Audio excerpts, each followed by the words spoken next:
ఆవకాయకండి. నేనైతే ఇవాళ పొద్దున్న మార్కెట్కి వెళ్ళి చిన్న రసాలు తీసుకొచ్చా, 10 కాయలు తీసుకొచ్చాను. అక్కడే మార్కెట్లోనే కొట్టించేసి తీసుకొచ్చాము. ఇంటికి తీసుకొచ్చి ఇది జీడి అంతా మొత్తం తీసి శుభ్రంగా బాగు చేశారు మా పిల్లలు. శుభ్రం బాగు చేసి నేనైతే ఇప్పుడు అన్నీ రెడీ చేశాను. ఉప్పు, ఆవాలు అన్నీ ఎండలో పెట్టుకొని మిక్సీ వేసుకున్నాను. ఇంకా కొలతలతో కలుపుతాను. కారం, ఉప్పు, ఆవపిండి, మెంతులు అన్నీ రెడీ చేసుకున్నాను. ఇవి నూనెలో కాసేపు నానబెట్టాలి, లేకపోతే మెత్తపడిపోతుంది ముక్క తొందరగా. అందుకని చెప్పేసి నేను అన్నీ రెడీగా పెట్టుకున్నాను. కాసేపు ఒక 10 మినిట్స్ ఉంచాలి.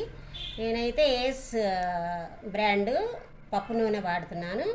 శనగ నూనె అయినా వాడుకోవచ్చండి. ఒక 10 మినిట్స్ ఉంచుదాము. ఉంచిన తర్వాత అన్నీ కలుపుతాను. ఇదండి, ఇది సోల. ఇది పూర్వం సోల అండి, మా అత్తగారు అప్పుడుది ఈ సోల. ఇది 4 గిద్దలు, ఇది గిద్ద గ్లాసు. 5 గిద్దలు ఉప్పు పోసా. దీంతో 6 గిద్దలు కారం పోసా. ఇప్పుడు 6 గిద్దలు ఆవపిండి పోస్తాను అన్నమాట.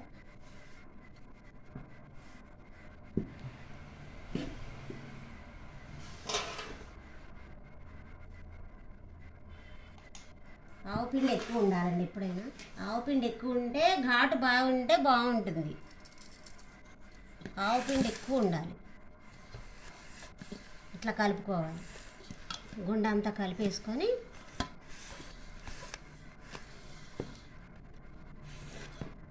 మెంతులు కూడా వేసేసుకుందాము. మెంతులో వేసుకొని కలుపుకుందాం. ఇవ్వండి, ఇన్ని మెంతులు వేస్తున్నాను. సరిపోతాయి, చాలు సరిపోతాయి. మళ్ళీ ఎక్కువ వేసినా కూడా చేదు వస్తుంది.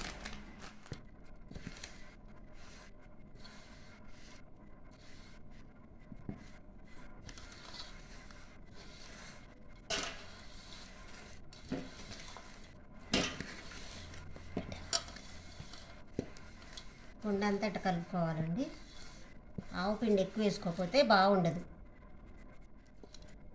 ఇట్లా ఇట్లా ముక్కలు వేసుకొని కొద్ది కొద్దిగా వేసుకుంటూ నూనె వేసుకుంటూ కలుపుకొని పెట్టుకోవాలండి.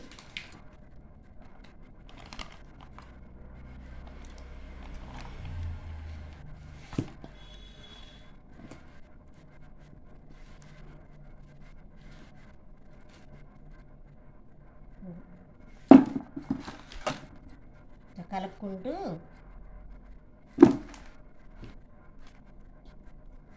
ఒకేసారి కలుపుకోకూడదు, కొంచెం కొంచెం వేసుకొని కలుపుకోవాలి. కలుపుకొని బకెట్లో వేసుకోవాలి. జాడీలు ఉంటే జాడీలో పెట్టుకుంటే ఇంకా బ్రహ్మాండం మంచిది.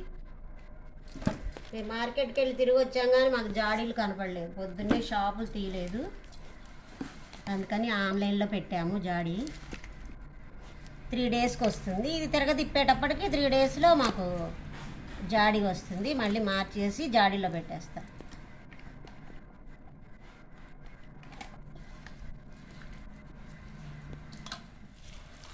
ఇట్లా పొడి లేకుండా కలిపేసుకొని బకెట్లో వేసేసుకోండి. మీకు కావాలంటే చిన్నుల్లిపాయలు వేసుకోవచ్చు, లేకపోతే లేదు.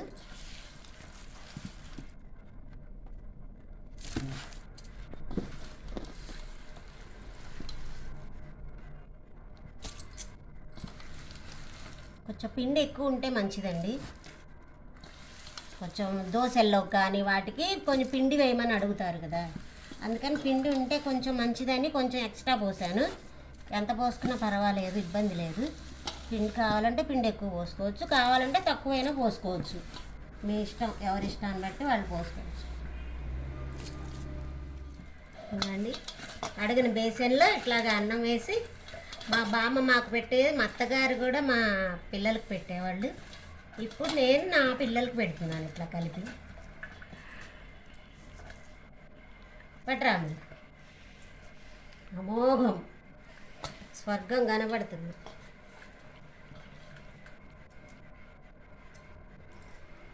సూపర్. 3వ రోజమ్మా ఆవకాయ నూనె పోసి కలుపుతున్నాను. మీకు ఉప్పు కారం సరిపోతే మళ్ళీ ఉప్పు కారం ఆవపిండి మళ్ళీ వేసుకొని కలుపుకోవచ్చు. ఆవకాయ అయితే రెడీ అయిపోయింది. తింటే ఉంటుంది ముద్దపప్పు ఆవకాయ కలుపుకొని తింటే మామూలుగా ఉండదు, స్వర్గం కనపడుతుంది అనుకో. అదే ఆన్లైన్లో బుక్ చేశానని చెప్పాను కదా, ఆవకాయ అంతా జాడీలోకి పెట్టుకున్నాను. 3వ రోజు తిరగదిప్పి టేస్ట్ చూసి ఉప్పు కారం ఏమన్నా కావాలంటే తగ్గితే వేసుకోవచ్చు. నేనైతే కరెక్ట్గా సరిపోయినాయి, నా కొలతలు అయితే సరిపోయినాయి. ఎక్సలెంట్గా ఉంది ఆవకాయ, సూపర్.